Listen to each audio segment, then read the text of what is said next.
Assalamualaikum warahmatullahi wabarakatuh. Selamat pagi Bu Mukti dan teman-teman. Kami dari kelompok 6 akan melanjutkan bagian dari statistika parametrik komparatif, yaitu two-way ANOVA bilevel. Nah, untuk yang pertama, terlebih dahulu kita harus mengetahui konsep dasar sebelum melakukan uji two-way ANOVA. Uji two-way ANOVA disebut juga dengan uji ANOVA dua arah atau dua faktor.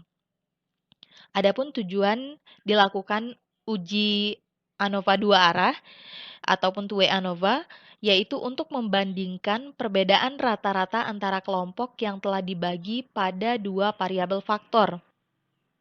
Kita lanjut, uji prasyarat two-way ANOVA, dan selanjutnya, adapun persyaratan penggunaan uji two-way ANOVA, yang pertama yaitu sampel harus berasal dari kelompok yang independen atau bebas. Dan yang kedua, variabel faktor adalah data non-metrik atau data kategorik. Nah, apa itu data non-metrik? Yang dimaksud dengan data non-metrik adalah data kualitatif ataupun data yang bukan berbentuk angka. Adapun persyaratan yang ketiga, yaitu variabel dependent, adalah data berskala kuantitatif, bisa interval ataupun rasio. Nah, apa itu yang dimaksud dengan kuantitatif? Yang dimaksud dengan data kuantitatif adalah data yang berbentuk angka. Baik, kita lanjut ke persyaratan selanjutnya, yaitu nilai residual standar harus berdistribusi normal, dan yang terakhir, varian antar kelompok harus homogen atau sejenis. Baik, kita lanjutkan ke bagian contoh kasus uji two-way ANOVA, di mana seorang peneliti ingin menghitung nilai kemampuan siswa melalui perlakuan kemampuan berbahasa. Nah, seperti yang kita lihat di tampilan, di sini ada tabel, ada tipe perlakuan, ada jenis bahasa. Ini adalah cara pertama yang akan kami lakukan, yaitu dengan menggunakan cara manual. Nah, apa-apa saja langkah-langkahnya? Yang pertama yaitu membuat hipotesa.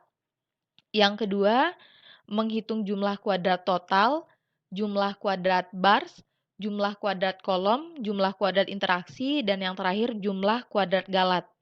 Nah, langkah yang ketiga yaitu mencari nilai F hitung. Teman-teman bisa lihat di tabel yang ditampilkan.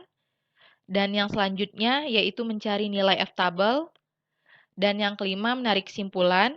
Adapun hasil yang didapatkan ataupun kesimpulannya yaitu terdapat perbedaan rata-rata hasil nilai untuk setiap bahasa. Kemudian kita lanjut dengan langkah yang keenam yaitu uji wilayah berganda. Dan selanjutnya menghitung nilai rata-rata nilai masing-masing bahasa.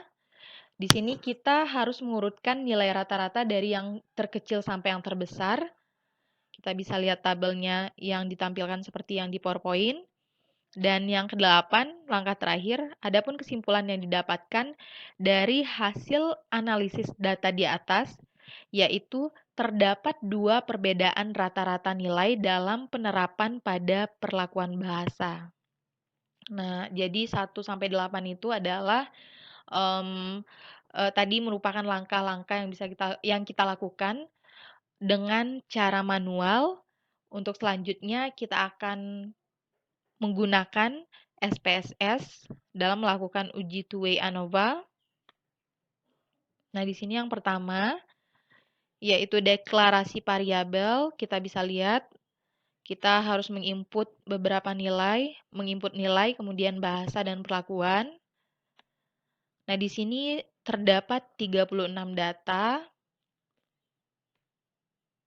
Baik, selanjutnya kita masuk ke variabel view, kemudian kita masukkan variabel nilai, bahasa, dan perlakuan. Kita bisa lihat seperti yang ditampilkan di PowerPoint.